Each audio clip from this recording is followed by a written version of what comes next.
हम लाए हैं कच्छ से रण निकाल के। नमस्कार, शाम के 7 बज चुके हैं। आप देख रहे हैं आज तक। मैं हूं आपके साथ चित्रा त्रिपाठी। कच्छ में पीएम मोदी ने आज किसानों की 3 बड़ी सौगात दी है। कच्छ में दुनिया का सबसे बड़ा solar plant, milk processing plant और मीठे पानी की डिसैलिनेशन प्लांट की सौगात कच्छ के लोगों को दी गई है। कच्छ के रण में नमकीन पानी की भारी किल्लत झेलने वाले लोगों के लिए प्रधानमंत्री नरेंद्र मोदी का ये उपहार बहुत बड़ा माना जा रहा है। आगे की ओर बढ़ते हुए हम आपको दिखाने जा रहे हैं। ये देखिए, पहला तोहफा सोलर प्लांट का कच्छ के लोगों को, गुजरात के लोगों को, ये प्रधानमंत्री नरेंद्र मोदी की सौगात। और इसके जरिए दरअसल ये बताने की कोशिश की जो आम लोग हैं, जो किसान हैं, जो गरीब हैं, जो मजदूर हैं, उनके साथ कितनी मजबूती के साथ ये सरकार खड़ी हुई है। मिल्क प्रोसेसिंग प्लांट का भी तोहफा आज प्रधानमंत्री नरेंद्र मोदी की ओर से दिया गया है और इस तरह से एक के बाद एक 3 बड़े तोहफे दिए गए हैं गुजरात के कच्छ के लोगों के लिए। विश्व का सबसे बड़ा सोलर प्लांट, जिसकी आज घोषणा खुद प्रधानमंत्री नरेंद्र मोदी की ओर से की गई और इसके जरिए उन्होंने एक अलग से 1918 की कहानी भी सुनाई थी कि किस तरह से गुजरात इस रूप में जाना जाता रहा है। लेकिन 30,000 मेगावाट की क्षमता वाले इस प्लांट से लोगों को कितना ज्यादा फायदा होने वाला है, इसके बारे में भी प्रधानमंत्री ने विस्तार से जानकारी दी है।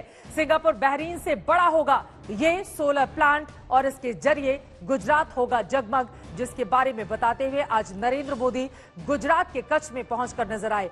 4,750 मेगावाट का ये सोलर विंड पार्क का भी उन्होंने ऐलान किया है। ये पार्क 9,500 हेक्टेयर जमीन पर बनेगा और इसको लेकर बाकायदा प्लान तैयार किया जा रहा है, रोड मैप बनाया जा रहा है। हजारों लोगों को इसके जरिए, खासतौर से युवाओं को रोजगार मिलेगा। प्रधानमंत्री नरेंद्र मोदी ने ये तमाम बड़ी बातें कही हैं।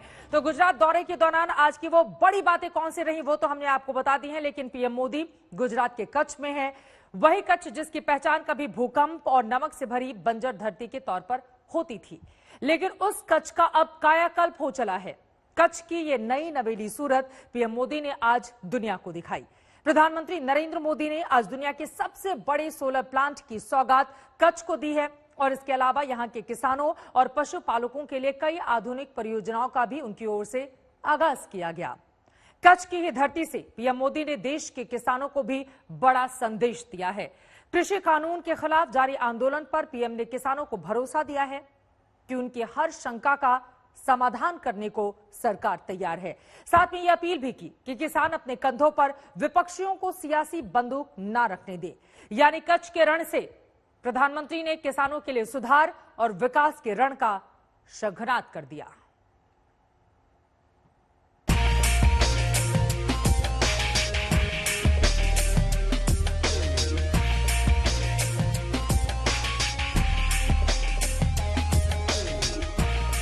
भारत पाकिस्तान सीमा पर बरसों से पहरेदारों की तरह डटे सिख किसानों के परिवारों से आज प्रधानमंत्री खुद मिलने पहुंचे तो सबके चेहरों से हैरत और खुशी दोनों फूट फूट कर बरसने लगी। पीएम मोदी किसानों के बीच ही बैठे।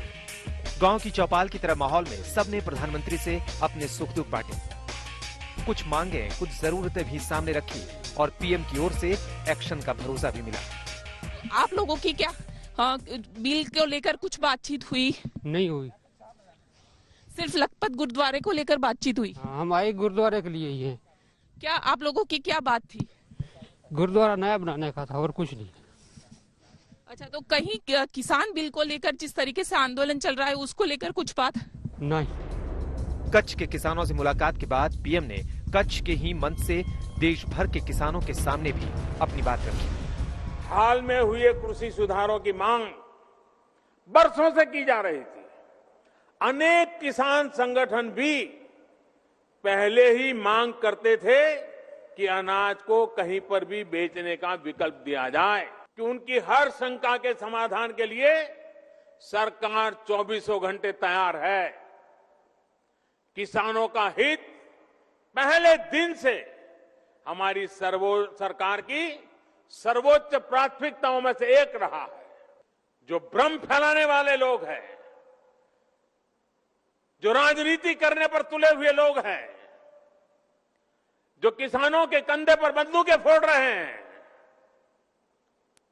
देश के सारे जागरूक किसान उनको भी परास्त करके रहेंगे।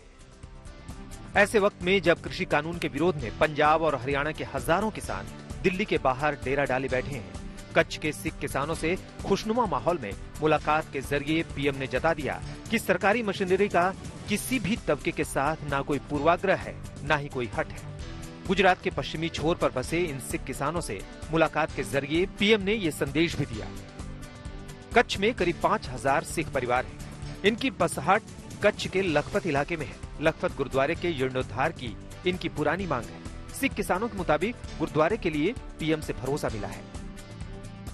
कच्छ के ये सिख किसान 1965 के भारत पाकिस्तान युद्ध के बाद तत्कालीन पीएम लाल बहादुर शास्त्री की अपील पर यहाँ बसने आए थे। इस बंजर इलाके में पंजाब से आए इन किसानों ने सरहद की पहरेदारी के साथ जिंदगी की नई शुरुआत की थी।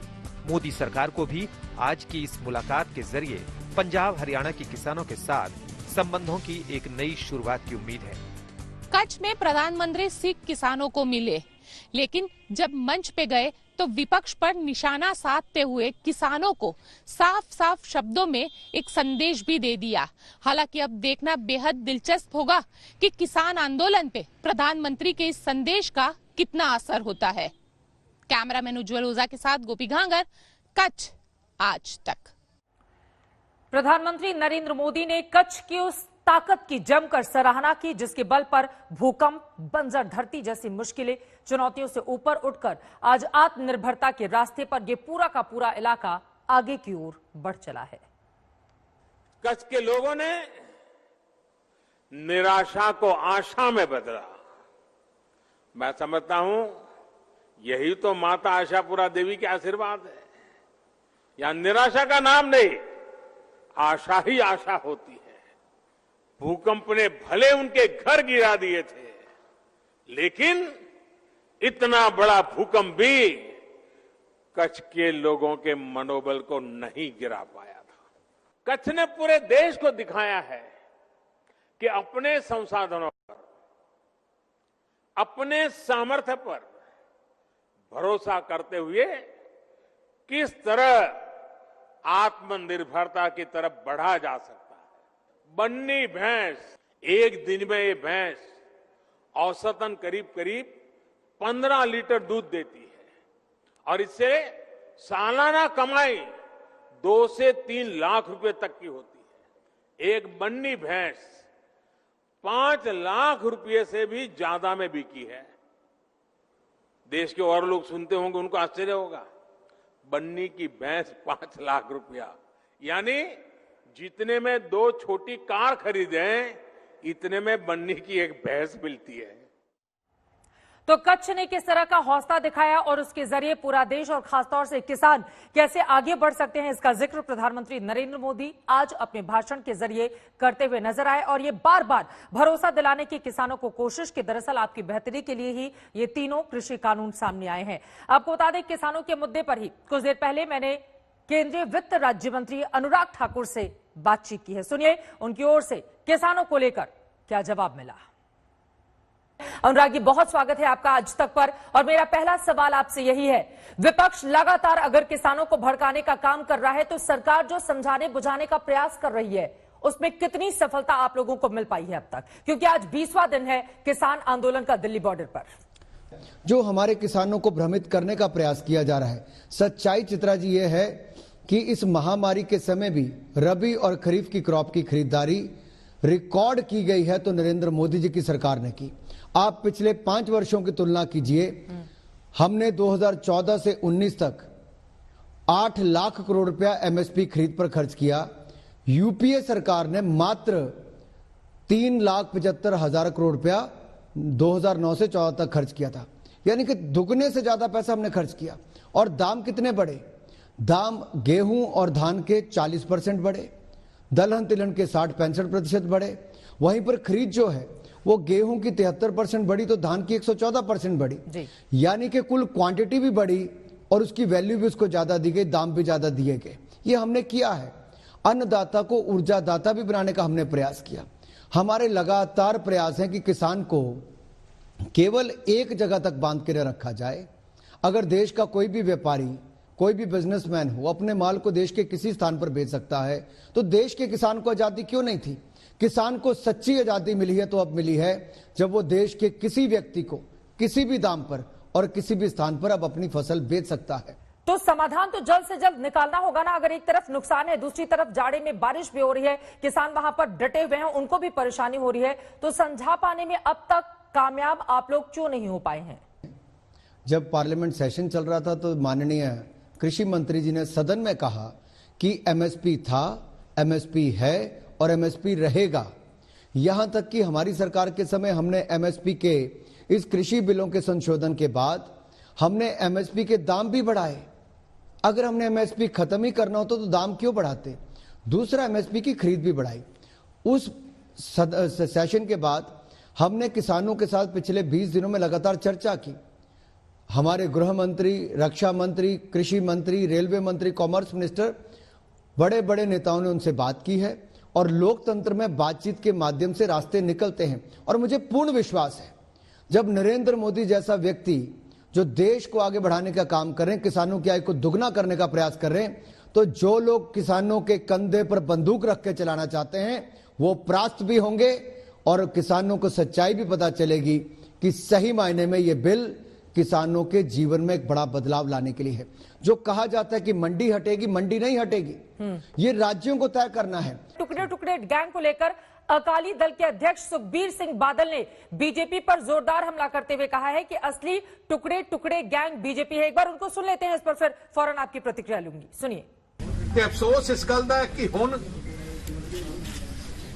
ਦੇਸ਼ ਨੂੰ ਤੇ ਸੂਬੇ ਨੂੰ ਧਰਮ ਤੇ ਪਾਣ ਦੀ ਕੋਸ਼ਿਸ਼ ਕਰੀ ਹੈ।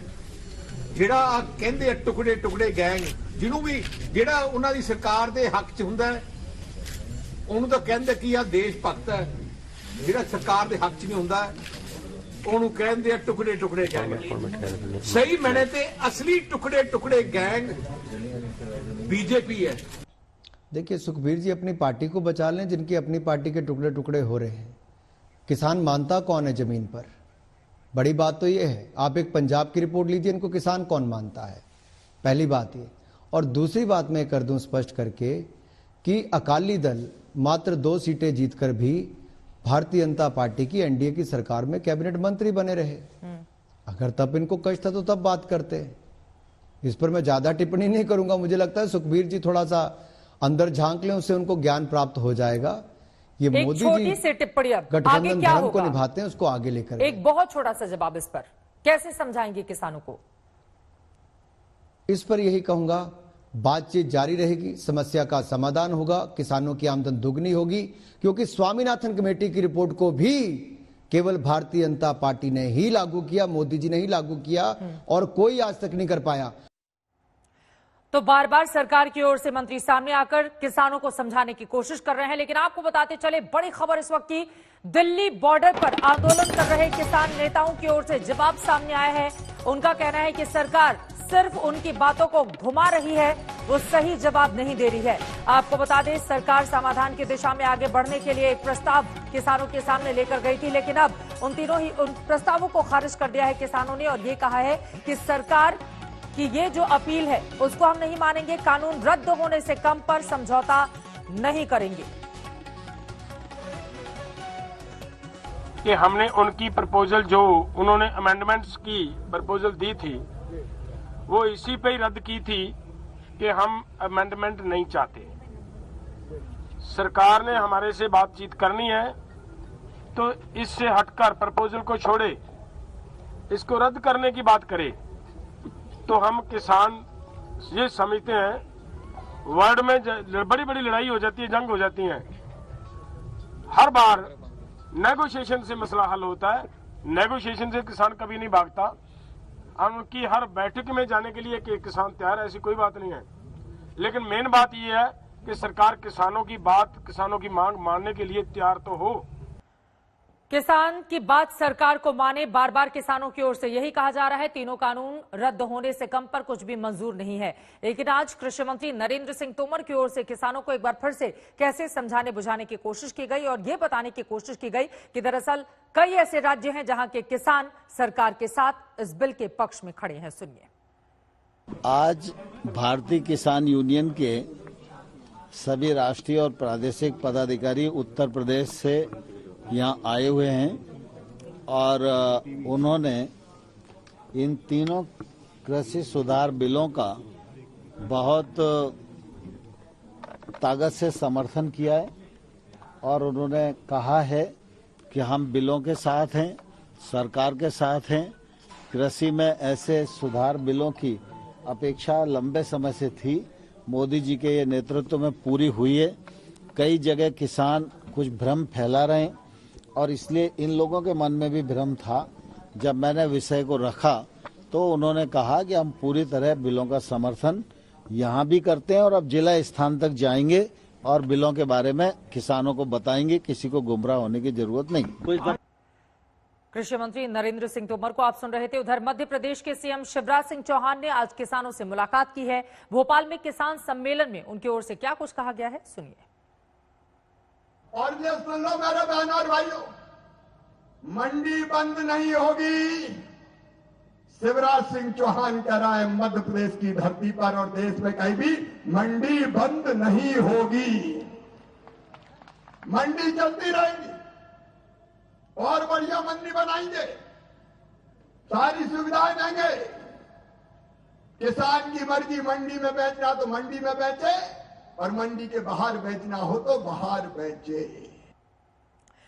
तो लगातार भारतीय जनता पार्टी की लोगों को यह समझाने की कोशिश, चाहे वो मुख्यमंत्री हो या फिर हो केंद्रीय मंत्री, कि दरअसल ये जो कृषि कानून नरेंद्र मोदी सरकार लेकर आई है ये पूरी तरह से किसानों के हित में है और मंडी बंद नहीं की जाएगी। लेकिन आपको बता दें, प्रधानमंत्री नरेंद्र मोदी गुजरात के कच्छ में हैं। आज गुजरात को 3 बड़ी सौगातें उनकी ओर से दी गई हैं। जैसा कि मैंने आपको पहले भी बताया, पीएम मोदी ने कच्छ में समुद्री पानी को पीने के पानी में बदलने वाले प्लांट का शिलान्यास किया। उन्होंने विश्व की सबसे बड़ी सौर परियोजना और एक ऑटोमेटिक मिल्क प्रोसेसिंग यूनिट का भी आज शिलान्यास किया है।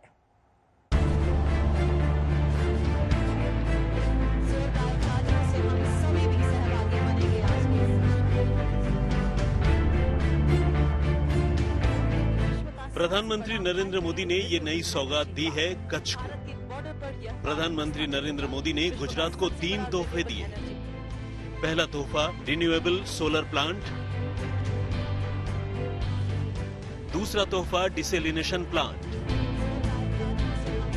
तीसरा तोहफा मिल्क प्रोसेसिंग प्लांट। खावड़ा में रिन्यूएबल एनर्जी पार्क हो, मांडवी में डिसेलिनेशन प्लांट हो और अंजार में सरहद डेयरी के नए ऑटोमेटिक प्लांट का शिलान्यास, तीनों ही कच्छ की विकास यात्रा में नए आयाम लिखने वाले हैं। सबसे पहले बात रिन्यूएबल सोलर प्लांट की। कच्छ के खावड़ा में बनेगा विश्व का सबसे बड़ा solar plant. Renewable solar plant की क्षमता 30,000 मेगावाट होगी। सिंगापुर, बहरीन जैसे देशों से बड़ा होगा रिन्यूएबल सोलर प्लांट। यहाँ 4,750 मेगावाट का सोलर विंड पार्क बनाया जाएगा। सोलर विंड पार्क 9,500 हेक्टेयर जमीन पर तैयार होगा। हजारों लोगों को रिन्यूएबल सोलर प्लांट के जरिए रोजगार मिलेगा। इस पार्क में सोलर के साथ साथ पवन ऊर्जा दोनों से करीब 30,000 मेगावाट बिजली पैदा करने की क्षमता होगी। इस रिन्यूएबल एनर्जी पार्क में करीब 1.5 लाख करोड़ रुपए का निवेश होगा। एक दौर था जब कच्छ के सिर्फ 20% इलाके में पानी था। पानी की भारी किल्लत थी, मगर अब यहाँ प्रसन्नता का पारावार है। यहाँ डिसेलिनेशन प्लांट बनाया जाएगा। डिसेलिनेशन प्लांट कच्छ के मांडवी में बनाया जाएगा। इस प्लांट के जरिए समुद्र के खारे पानी को मीठे पानी में तब्दील किया जाएगा। समुद्र के पानी को पीने के पानी में बदलने की क्षमता हर दिन 1,000 लाख लीटर होगी। प्लांट के जरिए कच्छ में पानी की समस्याएं खत्म होंगी। क्षेत्र के 8 लाख लोगों को पीने के पानी की सप्लाई की जा सकेगी। Desalination plant Narmada grid, SAUNI network और वेस्ट वाटर ट्रीटमेंट जैसे प्रयासों को और विस्तार देगा। पानी सफाई का ये प्लांट जब तैयार हो जाएगा तो इससे मांडवी के अलावा मुंद्रा, नखत्राना, लखपत और अबड़ासा के लाखों परिवारों को इसका लाभ होगा। प्रधानमंत्री मोदी ने गुजरात को जो तीसरी सौगात दी है उसका नाम है मिल्क प्रोसेसिंग प्लांट। 121 करोड़ की लागत से तैयार होगा milk processing plant. Automatic milk processing और पैकेजिंग प्लांट कच्छ के अंजार में बनाया जाएगा।